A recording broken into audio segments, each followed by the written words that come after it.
ವೀಕ್ಷಕರೇ, ದೇಶದಲ್ಲಿ ಏನು ಸ್ಮಾರ್ಟ್ ಸಿಟಿ ಅನುದಾನ ಏನು ಬಂದಿರತಕ್ಕಂಥದ್ದು. ಸೊ ರಾಜ್ಯದಲ್ಲಿ ಸ್ಮಾರ್ಟ್ ಸಿಟಿಗೆ 6 ಜಿಲ್ಲೆಗಳು ಆಯ್ಕೆಯಾಗಿರ್ತವೆ. ಸೊ ಅದರಲ್ಲಿ ದಾವಣಗೆರೆ ಕೂಡ ಒಂದು ಸ್ಮಾರ್ಟ್ ಸಿಟಿಗೆ ಆಯ್ಕೆ ಆಗಿರ್ತಕ್ಕಂಥದ್ದು. ಸೊ 2016ರಲ್ಲಿ ಸ್ಮಾರ್ಟ್ ಸಿಟಿಗೆ ಆಯ್ಕೆ ಆಗಿರ್ತಕ್ಕಂಥ ದಾವಣಗೆರೆ ಸರಿಸುಮಾರು 10 ವರ್ಷಗಳಾಯ್ತು ಸ್ಮಾರ್ಟ್ ಸಿಟಿ ಆಗಿ.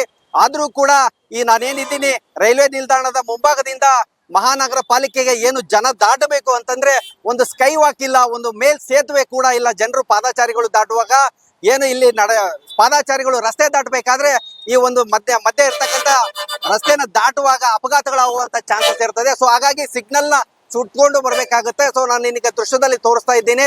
ಏನೀಗ ಬಸ್ ಸ್ಟಾಪ್ ಇದೆ, ಈ ಬಸ್ ಸ್ಟಾಪ್ ಇಂದ ಏನು ಶಾಲಾ ಕಾಲೇಜಿಂದ ಬರ್ತಾರೆ ಮತ್ತು ಹಳ್ಳಿಯಿಂದ ಕೂಡ ಬರ್ತಾರೆ. ಸೊ ಈ ಬಸ್ ಸ್ಟಾಪ್ ಇಂದ ರಸ್ತೆಯನ್ನ ಆ ಕಡೆಗೆ ದಾಟಬೇಕು ಅಂದಾಗ ತುಂಬಾ ತೊಂದರೆ ಆಗಿರ್ತಕ್ಕಂಥದ್ದು. ಮತ್ತು ಪಾದಾಚಾರಿಗಳು ಈ ಕಡೆ ಭಾಗದಿಂದ ಮತ್ತು ಮಹಾನಗರ ಪಾಲಿಕೆಗೆ ಏನಾದ್ರು ಕೆಲಸಕ್ಕೆ ಹೋಗ್ಬೇಕು, ರೈಲ್ವೆ ಸ್ಟೇಷನ್ ಇಂದ ಹೋಗ್ಬೇಕು, ಹಾಗೂ ದಕ್ಷಿಣ ಭಾಗದಿಂದ ಹಳೆಯ ಭಾಗದಿಂದ ಮಹಾನಗರ ಪಾಲಿಕೆಗೆ ಹೋಗ್ಬೇಕು ಅಂತಂದ್ರೆ ರಸ್ತೆಯನ್ನ ದಾಟ್ಕೊಂಡೇ ಹೋಗುವಂತ ಸ್ಥಿತಿ ನಿರ್ಮಾಣ ಆಗಿರ್ತಕ್ಕಂಥದ್ದು. ಸೊ ಹಾಗಾಗಿ ಇಲ್ಲಿ ಅಪಘಾತಗಳಾಗುವಂತ ಚಾನ್ಸಸ್ ತುಂಬಾ ಇದೆ. ಹಾಗಾಗಿ ಅಪಘಾತಗಳು ಆಗಬಾರ್ದು ಅಂತಂದ್ರೆ ಇಲ್ಲಿ ಒಂದು ಮೇಲ್ ಸೇತುವೆ, ಜನರು ದಾಟೋದಕ್ಕೆ ಮೇಲ್ ಸೇತುವೆಯನ್ನ ಮಾಡಬೇಕು.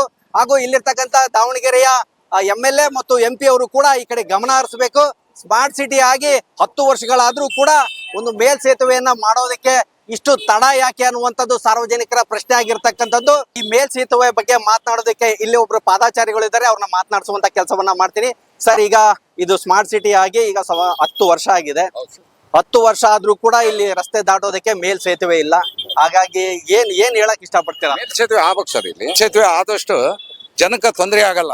ಯಾಕೆ ಅಂದ್ರೆ ಈಗ ಇದು ಮಹಾನಗರ ಪಾಲಿಕೆ ಆಗಿದೆ, ದಾವಣಗೆರೆ ಜಿಲ್ಲಾ ಆಗಿದೆ. ಈಗ 10 ವರ್ಷ ಆಯ್ತು.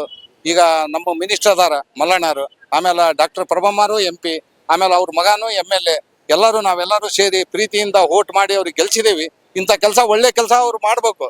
ಯಾಕಂತಂದ್ರ ಅಲ್ಲಿ ಕೆಲಸ ಮಾಡಿವಿ, ಇಲ್ಲಿ ಕೆಲಸ ಮಾಡಿದೇವಿ ಅನ್ನೋದು ಮುಖ್ಯ ಅಲ್ಲ. ಇಲ್ಲಿ ಅಪಘಾತ ಆಗ್ತದ ಜನಕ. ಆ ಅಪಘಾತನ ಅವರು ತಡೆಗಟ್ಟಬೇಕಂತ ಮಾಡಿ ನಮ್ಮ ಮಿನಿಸ್ಟರ್ ಶಾಸಕರು ಮಲ್ಲಣ್ಣರು ಈಗ ಮಿನಿಸ್ಟರ್ ಆಗಿದಾರ. ಅಲ್ಲಿ ಅದೆಲ್ಲ ಕಟ್ಟಿದಿರಲ್ಲ, ರೋಡ್ ದಾಟ ಕಷ್ಟ ಆಗ್ತದೆ, ಮಕ್ಳು ಮರಿ ಓಡಾಡ ಕಷ್ಟ ಆಗ್ತದೆ, ಗಾಡಿಗಳು ಸ್ಪೀಡ್ ಬರ್ತಿರ್ತವೆ, ಆಕ್ಸಿಡೆಂಟ್ ಆಗ್ತದೆ. ಅದಕ್ಕೋಸ್ಕರ ಗ್ಯಾಪ್ ಬಿಟ್ರೆ ಸ್ವಲ್ಪ ಏನಾದ್ರು ಓಡಾಡಕ್ಕೆ ಸರಿ ಹೋಗ್ತದೆ.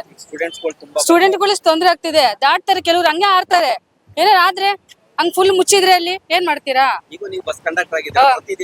ನೋಡ್ತಾ ಇರ್ತೀವಿ, ಅದಕ್ಕೋಸ್ಕರ ಹೇಳಿದ್ದ ಅಷ್ಟೇ. ಓಕೆ, ಧನ್ಯವಾದ. ದಾವಣಗೆರೆಯ ಸಮಸ್ತ ಸುದ್ದಿಗಾಗಿ ನೋಡ್ತಾ ಇರಿ ಟೈಮ್ಸ್ ಆಫ್ ದಾವಣಗೆರೆ. ನಾನು ಅಜಯ್ ಕುಮಾರ್.